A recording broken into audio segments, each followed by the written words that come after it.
अंधारात ज्ञानाचा मशाल पेटवला. स्त्री शिक्षणाचा झेंडा उंच धरून सावित्रीबाईंनी पूर्ण समाजच बदलवला. बंधू भगिनींनो, आज मी भाषण करायला आलो नाही, आज मी सत्य ओरडायला आलो आहे. मी विचारतो, ज्या समाजाने स्त्रीला शिक्षण नाकारलं, ज्या समाजाने तिला 4 भिंतीत कैद केलं, ज्या समाजाने तिला अडाणी राहा असं सांगितलं, त्या समाजाला शिक्षणाची पहिली ठिंगी कोणी दिली? ती ठिंगी म्हणजे सावित्रीबाई फुले.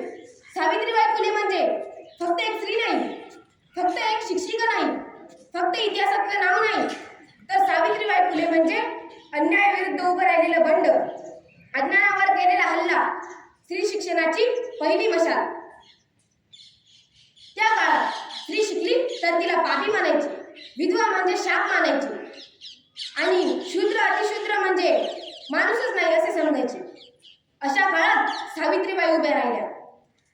बंधू भगिनींनो, आज मुलगी शाळेत जाते, बॅग असते, युनिफॉर्म असतो, पण सावित्रीबाई शाळेत जाताना लोक दगड मारायचे, शेण फेकायचे, शिवे द्यायचे, धर्म भ्रष्ट करतेस असे म्हणायचे.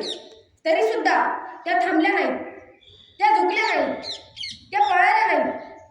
त्या म्हणाल्या, शिक्षण हेच खरे मुक्तीचे शस्त्र आहे. लक्षात ठेवा, भारतातील पहिली महिला शिक्षिका, मुलींसाठी पहिली शाळा, विधवांसाठी आश्रय, बालहत्या प्रतिबंध, अस्पृश्यतेविरुद्ध लढा, हे सगळं एका स्त्रीने केलं आहे.